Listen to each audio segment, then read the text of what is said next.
साथियों जय महाकाल। साथियों यह फीमेल हथेली है। आज इनकी रेखाओं के माध्यम से इनके भविष्य के बारे में जानेंगे। साथ ही आज पता करेंगे कि कौन सी ऐसी रेखाएं होती हैं जो जीवन में कठिनाई का सामना कराते हैं। इसके साथ ही कौन सी ऐसी रेखाएं होती हैं जो जीवन में उच्च भविष्य के बारे में बताती हैं। ध्यान से देखना वीडियो और अंत तक देखना। साथियों हथेली का रंग गुलाबी है और काफ़ी सुंदर रंग दिखाई दे रहा है। हथेली का आकार भी सुंदर है। इसके साथ ही इनकी हथेली की यह जो प्रथम उंगली है, इस उंगली को तर्जनी उंगली कहते हैं। इस क्षेत्र को गुरु का क्षेत्र कहते हैं और उंगली गुरु की उंगली है।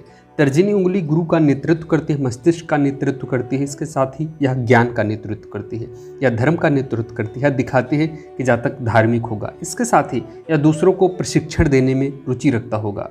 यह ज्ञान के माध्यम से लोगों तक अपनी बात पहुंचाता है तथा सामाजिक दृष्टि से ऐसे जातक दूसरों में ज्ञान का संचार करने वाले होते हैं, धार्मिक होते हैं और धार्मिक बातें करने वाले होते हैं। जी हाँ दोस्तों, यह थोड़ा सा इनको अहंकार से बचना होगा। कई बार ऐसी अवस्था में अहंकार भी दे देती है जब यह उंगली अधिक लंबी हो जाती है, मध्यमा उंगली के करीब में पहुँच जाती है। यह उंगली अधिक लंबी हो जाती है, मध्यमा उंगली के करीब में पहुंच जाती है और अनामिका उंगली से अधिक लंबी होना दिखाता है कि अहंकार की भावना भी पनप सकती है इनके अंदर।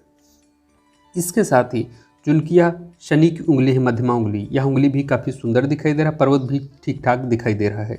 इसके बाद बात करेंगे इनके सूर्य के पर्वत को, और यह जो उंगली होती है अनामिका उंगली, यह सूर्य की उंगली है। यहाँ पर एक इस तरह का क्रॉस सा बनता दिखाई दे रहा है।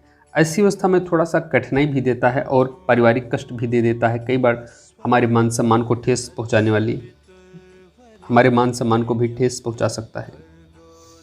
इसके बाद इनकी जो यह बुध की उंगली है, बुध की उंगली, यह जो कनिष्ठा उंगली होती है बुध की उंगली कहते हैं। इस क्षेत्र को बुध का क्षेत्र कहते हैं। बुध का क्षेत्र सुंदर है पर कनिष्ठा उंगली की लंबाई काफ़ी कम दिखाई दे रही है। ऐसी अवस्था में यह दर्शाती है कि जातक के अंदर बोलने की शक्ति कम होगी।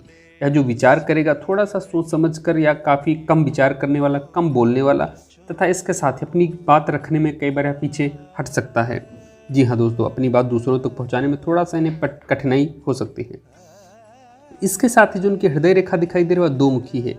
दो मुखी रेखा, एक रेखा इनकी जो शाखा चली है वह हृदय रेखा और जीवन रेखा के करीब में आ गई है। दूसरी रेखा जो है वह गुरु पर्वत और शनि पर्वत के करीब में पहुंच रही है। यह दिखाती है कि जातक सोच समझ कर काम करने वाली होगी जातिका, और यह काफ़ी काल्पनिक भी होंगी। इसके साथ ही जो उनकी यह हृदय रेखा इस तरह की दिखाई दे रही है, यहाँ पर यह डाउन हो रही है, यह चंद्र पर्वत की तरफ दिखाई दे रही है, इस तरह डाउन होना। यह दिखाते हैं कि जातक कल्पना की दुनिया में खोए रहने वाला होगा, कल्पनाशील होगा, कल्पना करने वाला होगा, काल्पनिक होगा।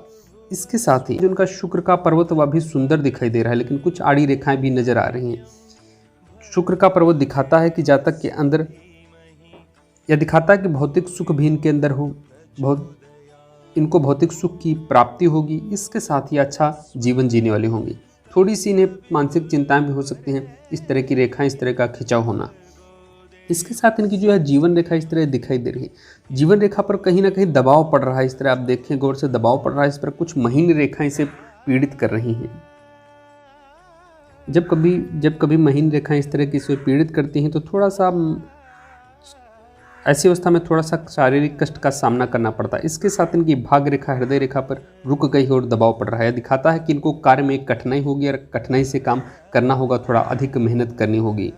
जी हाँ दोस्तों, इनका जो यह क्षेत्र है, इस क्षेत्र से ऊपर का जो भाग होता है अंगूठे का दूसरा पर्व कहते हैं, या सेकंड पर्व माना जाता है। यह हमारी तार्किक शक्ति का प्रतीक होता है। तर्क शक्ति इनके अंदर बहुत ज़बरदस्त होगी, बहुत अच्छी होगी, या तार्किक भी होंगी। इसके साथ इनको यात्राओं का भी योग बनेगा। चंद्र पर्वत की जो अवस्था है वह दिखा रही है कि सुंदर है और इनको यात्रा का भी योग बनता दिखाई दे रहा है। और कुछ रेखाएं यहाँ पर शाखाएं दिखाई दे रही हैं, यानी इन्हें कई बार यात्रा के दौरान थोड़ा सा कठिनाई भी हो सकती है, लेकिन यात्राएँ रहेंगी जीवन काल में और इनको समय समय पर सहयोग भी प्राप्त होता रहेगा। इसके साथ ही इनकी जो स्वास्थ्य रेखा और भाग्य रेखा है थोड़ा सा कमज़ोर दिखाई दे रही है। ऐसी अवस्था में जातिका का स्वास्थ्य थोड़ा सा उतार चढ़ाव वाला होगा। जी हाँ दोस्तों, मुझे उम्मीद है कि वीडियो पसंद आई होगी। वीडियो पसंद आई हो तो लाइक करना, कमेंट करना, साथ ही सब्सक्राइब कर देना हमारे चैनल को, बताना कि वीडियो कैसा लगा। धन्यवाद।